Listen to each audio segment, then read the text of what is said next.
In Marvel's Avengers, there are a number of original skins that are very simple in design. Specifically, team set skins choose a distinct but general theme to apply to multiple cosmetics that you can then match your entire team with. A while ago, I started coming up with lore and stories to explain what the origins of these costumes could be. This practice I've lovingly called Lorevengers. In the previous episode, I went over my lore for the Glacial team set skins, but in today's episode, I'm going to go over my lore and story for the Steampunk team set skins. Stars and Stripes! Hello and welcome to another carrotscraps video, and by another, I mean the 102nd. So what I'll be reading for you today is kind of an overview of lore and a short story that I wrote that was inspired by the steampunk skins from Marvel's Avengers. If you don't remember, the steampunk skins were a collection of cosmetics that were sold in the marketplace that you could match with your team. As I've explained in all of my Lorevengers episodes, this story is not canon at all to anything. I know that seems obvious to say, but I just want to cover my bases and be completely clear. This is just a short story that I wrote that I thought was interesting, and it's basically a fanfiction. And I encourage anyone out there who's feeling creative or who feels like they have a story to tell to try writing some fanfiction. Part of the reason why I like doing Lorevengers is because it's fun for me to do, but also because I like to let people know that it's okay to write fanfiction. Even if it's a little dorky, it's still totally fun, and a completely valid form of writing and a great writing exercise for aspiring writers. So without further ado, let's get into my lore and my story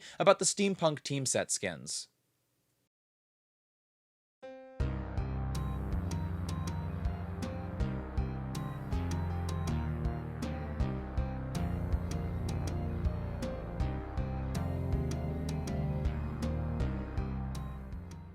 My experiments were a success, although they were successful in ways that I did not plan. For a number of years now, myself and my laboratory assistants have been working on a project that would change the way we view steam power forever. My theory was that by changing the fundamental properties of the steam and administering it in different ways, we could yield different results. Perhaps storing the steam in different containment devices and transferring it in different ways could change its molecular makeup. For years, I had excelled at creating technology with the blueprints given to us by the four founders of steam power. But if my theories were correct, and my team could accomplish the breakthroughs that I predicted, I would be leading the way in a new millennia of steam power. The good news about my theories were that apparently I'm as smart as I think I am. I was correct. Changing how we collected steam, the ways we contained it, transferring it multiple times between machines, and so forth had led significantly different results. However, it would seem I allowed myself to get a little carried away with my equations, and I allowed safety precautions to take the back seat. Now, there's no need to worry, I didn't endanger anyone on my team, but it would seem I have undergone some rather extravagant changes as of recently. Now, I have found that the transformation is temporary. To maintain it, I must expose myself to the same steam that caused the transformation in the first place. At the moment, I'm working on an apparatus to keep myself transformed at all times. Now why, I'm sure you're wondering, would I want to stay in this form? Well, there is one downside to my new appearance. You see, it appears that while my new hulking form is temporary, I can't guarantee that I'll resemble my original form once I transform again. Now, of course, it is possible that I'll return to my standard human form. However, I've gone over my calculations multiple times, and I find that probability unlikely. I estimate about a 29% chance that I'll return to my human form once I transform again. I could become something completely different, or more likely, my former human form won't be able to handle the transformation from whatever I am now back to human. If that's the case, I would die immediately, and painfully, I might add. So, until I can prove otherwise, I remain the jade giant that I've transformed myself into. Well, I suppose there are worse ways to spend your days.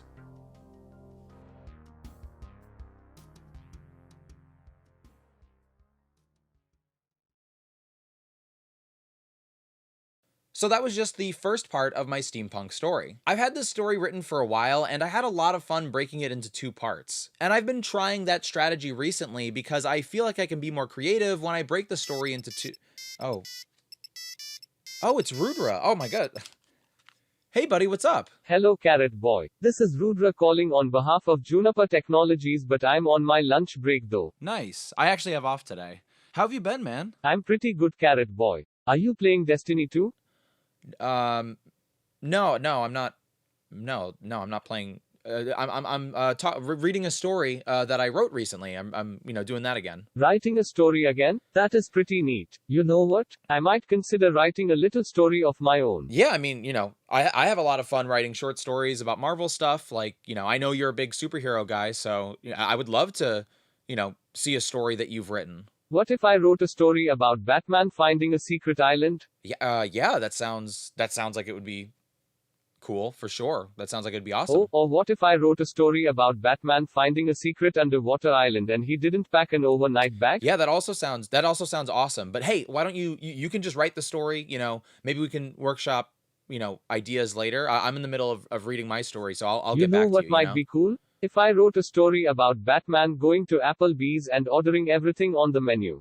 Just write your story, you know what I mean? You write your story, I'll read it later, especially when I have more free time, you know what I mean? Thanks for the advice, Carrot Boy. I can't wait to start creating my own Batman-themed stories about islands and restaurant food chains. All right.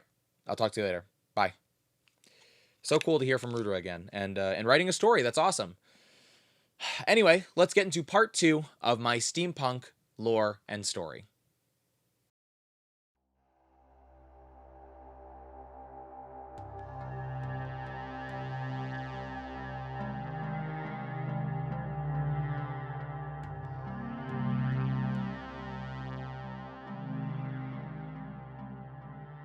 Steve Rogers, Captain Innovation. I'm head of security for Banner Industries, not to mention the CEO's best friend. We grew up together, and although he didn't have the best judgment, I never doubted his kindness.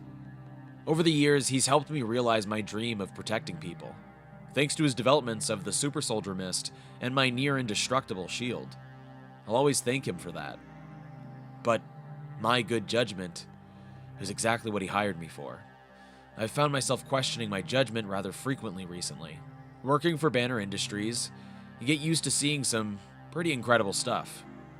But nothing prepared me for what we saw a couple of months ago. A portal from another world ripped through the fabric of reality and linked our timeline to one from the far future of 2020. I'm no scientist. Again, me and my Avengers run security for Banner, but the visitors from this future mentioned tachyon as their means of travel. At least I think that's what they called it. Now, these future visitors were exactly the kind of people that Bruce wanted to meet. Obviously, I was skeptical, but it was hard to deny Bruce's excitement. This was a huge discovery for him, and it's possible that fact dulled my judgment. These visitors were associated with a company known as AIM, Advanced Idea Mechanics. They were in the super science business, just like Bruce, only they weren't trying to reinvent the wheel when it came to energy sources. They were trying to avert a future calamity, or at least that's what they said. So Bruce and my Avengers stepped through the portal and went to this future timeline. We set up shop and started learning about this new world. At the same time, AIM sent some of their agents to our world. For a while, it really felt like we were doing something good, like the greatest minds of 2 universes were working towards the safety of humanity.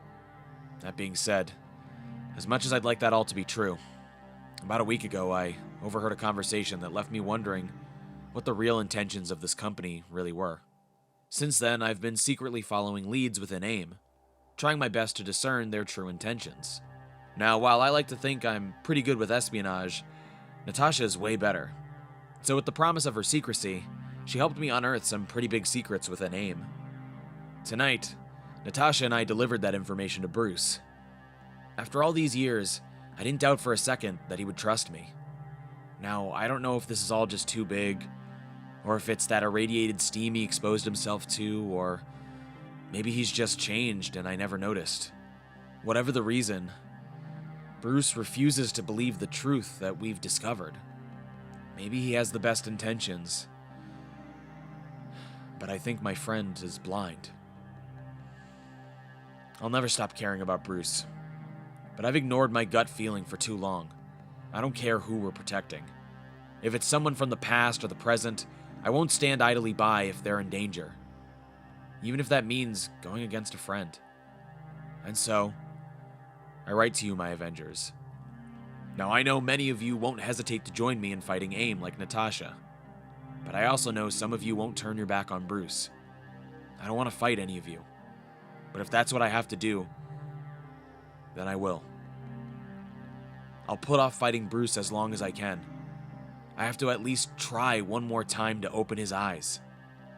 But if he won't see clarity, if he won't allow the mist to clear, then I'll do what I have to. And I hope my Avengers will stand with me. To the future, Captain Innovation, Steve Rogers, signing off.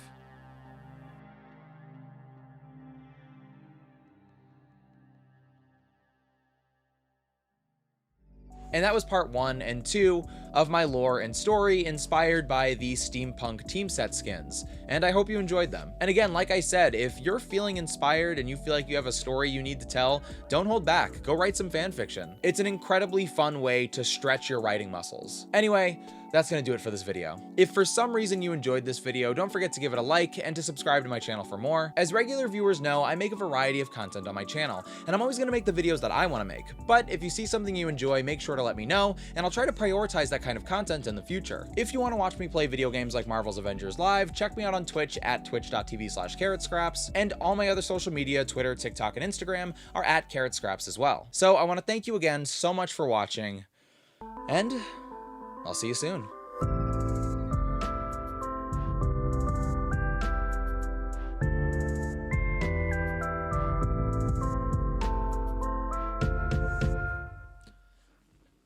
Pretty good.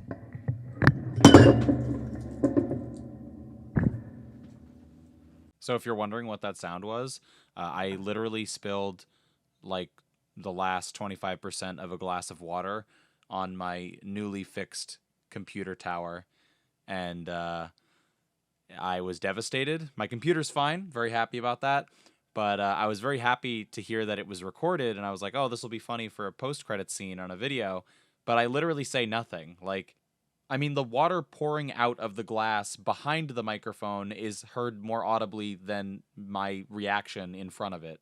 I'm so bad at expressing anger that my frustration is pure white hot silence, and I just thought that was funny.